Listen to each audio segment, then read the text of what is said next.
सो ये जो फॉर्म हम लोग पढ़ने वाले हैं, this form will be basically 480, जो कि डिलीरियम असेसमेंट करने के लिए होता है। तो डिलीरियम असेस करने से पहले आपको थोड़ा सा आइडिया होना चाहिए कि डिलीरियम है क्या। सो गाइस हमारे पास दो टर्म्स आती हैं, डिलीरियम एंड डिमेंशिया। सो जो डिलीरियम है that is particularly reversible and acute.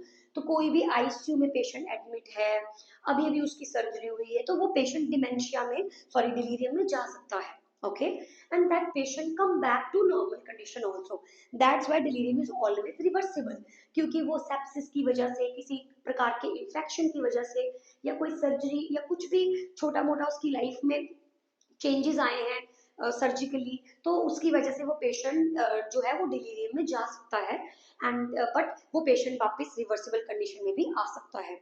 So acute confusion state characterised by disruption in the thinking, perception and memories. तो आप देख सकते हैं कि acute confusion state characterised by disruption in the thinking, perception and memory, लेकिन क्या है, acute है।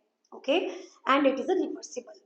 And guys due to underlying systemic systemic diseases, आप देख सकते हैं सिस्टमिक डिसीजेस की वजह से, इन्फेक्शन की वजह से, एंडोक्राइन डिसऑर्डर्स की वजह से, या ट्रॉमा या ड्रग या किसी भी कारण की वजह से जो पेशेंट है वो डिलीरियम में जा सकता है। Now what is dementia? Chronic state है ये, धीरे धीरे उम्र के साथ साथ बढ़ने वाला इशू, जिसके अंदर आपके मल्टीपल कोग्निटिव एरियाज इंक्लूड होते हैं, मेमोरी। तो गाइस ये जो स्टेशन है आपका A40, ये मेमोरी एसोसिएटेड है। ये सारा का सारा मेमोरी के ऊपर डिपेंड करता है कि आप क्या सोच रहे हो, आपकी कितनी पावर है, आपको कितना याद है, ये सब चीज आप असेस करने की कोशिश करोगे। अल्जाइमर, हंटन, आपका पिक डिसीज, ये सारे इसके एग्जांपल्स आ जाते हैं। और अगला होता है एमनेस्टिक डिसऑर्डर, जो अभी हमारा टॉपिक नहीं है। So guys delirium is the temporary sudden onset affect LOC, loss of consciousness, but सिर्फ ऑल्टर करता है। ओके, ऑल्टर करता है, क्यों? क्योंकि वो मरीज आईसीयू में है, सर्जरी में है, तो उसका जो लॉस ऑफ कॉन्शियसनेस है वो होगा, वो ऑल्टर होगा। जबकि डिमेंशिया के अंदर वो एक क्रॉनिक प्रॉब्लम है, वो एक ग्रेजुअल ऑनसेट है, लेकिन लॉस ऑफ कॉन्शियसनेस पे कोई किसी प्रकार का असर नहीं पड़ेगा। लॉस ऑफ कॉन्शियसनेस कभी भी उसकी ऑल्टर नहीं होती है in case of your dementia. So delirium temporary sudden onset altered LOC disturbed behavior, and for chronic dementia is a chronic gradual onset, loss of consciousness will be unchanged. Okay, so एक बार दोबारा से देख लेते हैं। So we have delirium and in front of that we have dementia. So rapid, okay, so this is basically rapid, this is impairment, speech में थोड़ा सा problem आएगा, inability to recognize familiar objects, agnosia, and executive functioning, mainly daily task, movement of apraxia, impairment of the change, impairment do not change throughout the day, of consciousness is usually unchanged. तो guys जो consciousness होता है उस पर किसी प्रकार का कोई असर नहीं पड़ता है, रेस्टलेस हो जाता है पेशेंट, सन डाउनिंग, शाम होते होते होते होते उसको कुछ अजीब सा महसूस होगा, और उसका जो बिहेवियर है वो सेम नहीं रहेगा, स्टेबल नहीं रहेगा, और पर्सनैलिटी चेंज जो है वो धीरे धीरे होती चली जाएगी। वाइटल साइन स्टेबल होते हैं अनलेस इलनेस इज प्रेजेंट। तो ये कुछ आपके डिमेंशिया के पॉइंट्स थे। मैनेजमेंट के तौर पे क्या करना है, इंजरी से बचाना है उसको, तो जितना भी आपका फॉल रिस्क मैनेजमेंट होती है वो सब इसके अंदर आ जाएगी। इम्पेयरमेंट, फॉल प्रिकॉशन सारे के सारे आ जाएंगे, लाइटनिंग, आई ग्लासेस, ये सब कुछ। प्रमोट कंपनसेटरी मेमोरी एड, जैसे कि clock, calendar, photograph, you know, and memorabilia, seasonal decorations, family object, reorient as necessary. जितना हो सकता है उतना पेशेंट को क्या करना है, आपने दोबारा से उसको याददाश्त दिलाने की कोशिश करनी है। फूड और फ्लूइड इंटेक बनाना है, allow for safe pacing in wandering, and cover the remove miners mirror, sorry, to decrease the fear of और एजिटेशन। तो जो मिरर वगैरह वो सब रिमूव कर देंगे ताकि उन्हें किसी प्रकार का एजिटेशन ना हो। कभी भी पेशेंट के साथ आर्ग्यू नहीं करना है, अरे तुम गलत गलत बोल रहे हो, आपका नाम तो ये है, आप ऐसे क्यों बोल रहे हैं। स्पीक पॉजिटिवली, पॉजिटिव बात करनी है, काम रीअश्योरिंग टोन में बात करनी है, रीइंट्रोड्यूस करना है बार बार जितना हो सकता है। Ensure eye contact, use simple sentences, reinforce reality, do not question hallucination और डिल्यूजन्स। गाइस यहाँ पर एनक्लेक्स और ओस्की में यही अंतर है, यहाँ पे वो डायरेक्ट बोल रहे हैं कि भाई डायरेक्ट ऐसा नहीं बोलना है, लेकिन जब हम असेस कर रहे हैं तब हम उस फॉर्म को फिल कर रहे हैं, तब हमें हेलुसिनेशंस पूछने ही पूछने हैं। Okay, this is related to NCLEX.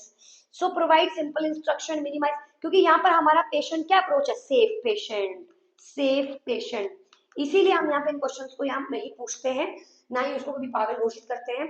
लेकिन ऑस्की में we have to ask questions. Okay, so make sure avoid confrontations, ये सब चीजें नहीं करनी है। होम सेफ्टी में क्या बोलना है, जो स्कैटर्ड रग्स होते हैं, आपको पता है एनक्लेक्स का फेवरेट क्वेश्चन है, रग्स रिमूव करना, वही आप करोगे। Door locks, lock the water heater, thermostat और turn the water temperature safe level, वो भूल जाएंगे कि ऑन है, कम है, क्या है, तो ये घर के, these are the home safety. तो हम पेशेंट को बोल सकते हैं आप अपने घर पे इस प्रकार से रखिए। Provide good lightning specially on stairs, installing a hand rail, stairs, marking step edges with color tape, place mattress on the floor, remove clutters, keeping clear wide pathways, secure the electrical cords, and store the cleaning supplies, install the handrail in the bathroom. Guys, is that clear? So delirium and dementia, we have two terms. Delirium is basically a short term and altered problem जो कि किसी surgery या किसी की वजह से होती है, जबकि डिमेंशिया एक नॉर्मल साइकेट्रिक इश्यूज है जो कि उम्र के साथ साथ बढ़ते चले जाते हैं और देखने को मिलते हैं। तो now let's see the form. So we have 4HT form, जिसमें ये सब कुछ ऑलरेडी मेंशन होगा यहाँ सब कुछ। आप देख सकते हैं क्वेश्चन नंबर 1, अलर्टनेस। तो अलर्टनेस में क्या क्या पूछ रहे हैं हम लोग, नॉर्मल है, इसका क्या मतलब है, अलर्ट है, एजिटेटेड भी नहीं है, थ्रू आउट असेसमेंट में बहुत अच्छे से रहा, माइल्ड थोड़ा थोड़ा सो रहा था, 10 सेकंड से कम ऐसा था, वॉकिंग नॉर्मल, लेकिन क्लियरली एबनॉर्मल। तो 4 स्कोर से क्वेश्चन पूरा का पूरा स्टेशन कवर हो जाता है। अगर स्कोर 4 आ गया मतलब पूरा स्टेशन कवर कर लिया। और 4 स्कोर का मतलब क्या है कि this patient is suffering from dementia and this patient is on risk for any injury और something like that. So alertness check करेंगे पेशेंट कितना अलर्ट है। नेक्स्ट AMT4, यानी कि आप और क्या चेक करेंगे, उसको पूछेंगे, या ऑलरेडी हमने एज पूछ रखा है, डेट ऑफ बर्थ भी पूछा है, प्लेस भी पूछा है, कहाँ हो आप। तो इसमें अगर कोई गलती हुई, कोई भी एक पूछ लो, आपकी मर्जी है, गलती हुई तो मतलब कि 1 मिस्टेक, और अगर 2 गलतियां कर दी उसने तो मतलब 2 score, simple. And then attention, attention का मतलब क्या है, yes somebody is asking question. Okay, so next we have attention. Yeah, okay, yeah. So next we have attention. Attention में क्या होगा, ask the patient please tell me the month of the year, in the backwards order stating as December to assist initial understanding. One prompt of what is the month before December is prevalent. आप इसे भी पूछ सकते हो, आपने सुबह क्या खाना खाया है, सुबह क्या आपने खाया, कल रात को क्या खाया था, आप मेरा नाम याद कर सकते हैं। Such kind of questions you can also ask. Okay, next we have achieve 7 month or more correctly. तो ये आप अपने हिसाब से बोल दो, अगर उसने सुबह क्या खाया बता पाया तो दैट इज ओके, नहीं बता पाया तो 1 स्कोर। और अगर उसको बिल्कुल भी आइडिया नहीं है, उसको मेरा नाम भी नहीं पता, 2 क्वेश्चंस पूछ रहे हो तो 2 स्कोर दे दोगे, और नहीं भी दोगे तो 1 भी दे दोगे, तब भी कोई प्रॉब्लम नहीं है, क्योंकि 4 या 4 से ज्यादा हाई रिस्क है। Last, acute change or fluctuating course. So guys, evidence of significant change or fluctuation in alertness, cognition and other mental functions.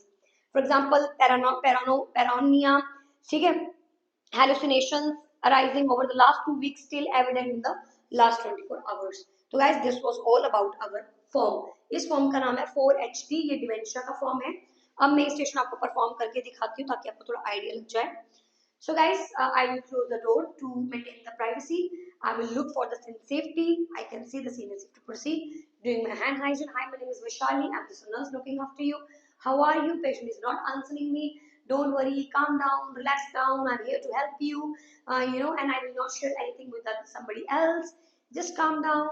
Is that okay to you? All right. Your seems very low to me. What is bothering you? What happened to you? Whatever the answers of the patient, and then after, okay, so that's fine to me, don't worry, I'm here to help you, but before that I need to check your ID. So can you please tell me your name, date of birth, AMA number and allergies. इनमें से एक भी question गलत है आपका attention में आ जाएगा, और आपका एज, डेट ऑफ बर्थ में क्वेश्चन नंबर 2 और क्वेश्चन नंबर 3, इन दोनों में प्रॉब्लम है। इसका मतलब अगर उसने फर्स्ट 3-4 क्वेश्चंस के आंसर गलत दिए हैं, इसका मतलब है क्वेश्चन नंबर 2, क्वेश्चन नंबर 3 में कुछ प्रॉब्लम है। Okay, and then after, okay, so that's fine. Just give me a few seconds. Let me have a look in your chart, and then I will be I'll be right back and I'll ask you questions. Okay? So just take your time, take your 1 minute, 2 minute, whatever you want. Take your time. Just read the form as much as you can. After reading the form, then come back again to the patient's bedside. वैसे तो वहीं पे बैठ रही हो, वहीं पे time ले रही हो, तो कोई बड़ी बात नहीं है, वहीं पे बैठे हो. Just give me a few seconds. Let me have a look in your chart. Full stop. Okay, so let's start the station. Let's start the assessment. So can you please tell me, question number 1 is basically alertness.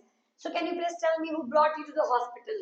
Okay, so what date is, कुछ भी आपको जो भी सही लगता है वो आप अलर्टनेस चेक करने के लिए पूछ सकते हो.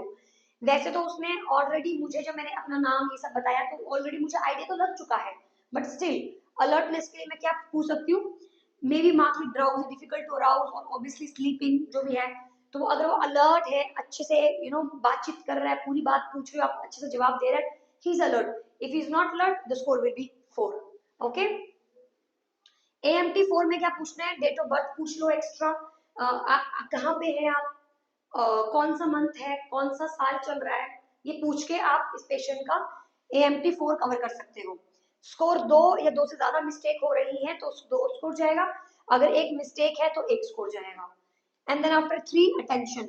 तो आप मुझे बता सकते हैं मेरा नाम क्या था, मैंने अभी स्टार्टिंग में नाम बताया था अपना, आपने कल सुबह क्या खाया है, तो इस प्रकार से आप मेमोरी असेस कर रहे हो उसकी, अलर्ट कितना है वो, कितनी उसकी याददाश्त अच्छी है, अलर्टनेस चेक कर रहे हो. If he says wrong things, it's mean कि उसका जो स्कोर है वो आपका 1 या 2 जाएगा. 1 जाएगा अगर उसने एक ही बात गलत बोली, और अगर उसने ज्यादा बातें गलत बोल रहा है तो वो स्कोर 2 में जा सकता है. बट गाइज यहाँ पे मैं चाहूंगी कि आप यही पूछो दिसंबर वाले पॉइंट, क्योंकि उन्होंने स्पेशली मेंशन किया हुआ है अचीव 7 मंथ और मोर करेक्टली, तो इट्स बेटर कि आप यहाँ मंथ ही पूछे, क्योंकि उन्होंने क्लैरिफाई कर रखा है month.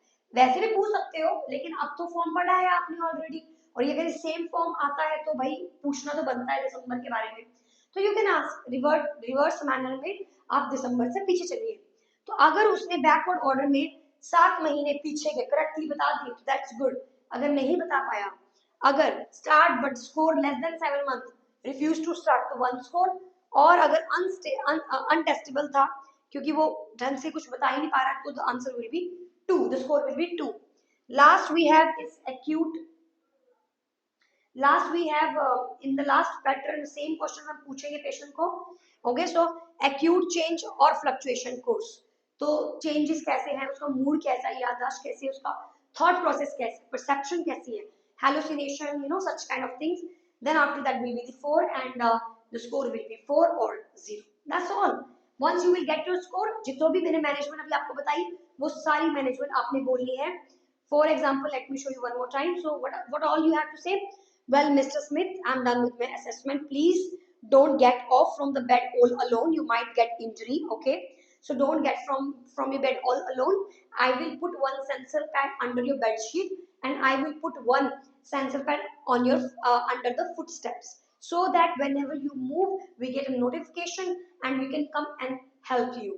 Other than that, Mr. Smith, what I will do, I will I will also ventilate your room. I will provide you good lighting, and I will put all your valuables, your eyeglasses, your assistive hearing aids just next to you so that you can reach them, very easily. And after that, I can also provide, like, जो mirrors हैं, I will also remove and cover all the mirrors to reduce any kind of confusion. Is that okay to you, Mr. Smith? All right.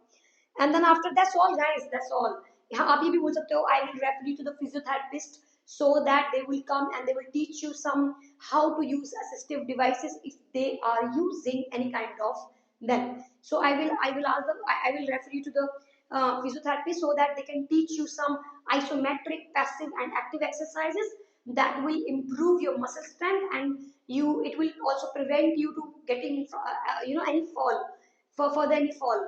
And moreover, I will also refer you to the nutritionist. She will come and she will make a good balanced diet nutrition plan for you so that you can have your good food and you can feel much better. Okay, so it will also provide you energy and it will also boost your immunity. Other than that, I will also refer you to the psychiatrist as you are experiencing some unusual things. Don't worry about that. He will definitely going to teach you a lot of defense mechanisms and the ways how you can ventilate your mind. Okay, so I hope it is okay to you. That's all for now. Do you have any questions, Mr. Smith? If you feel anything unusual, or if you feel like you forget your name, you want to remember something, please let me know. I will come and reorient you again and again as much as I can. Is that okay to you, Mr. Smith? Guys, that's all for this station.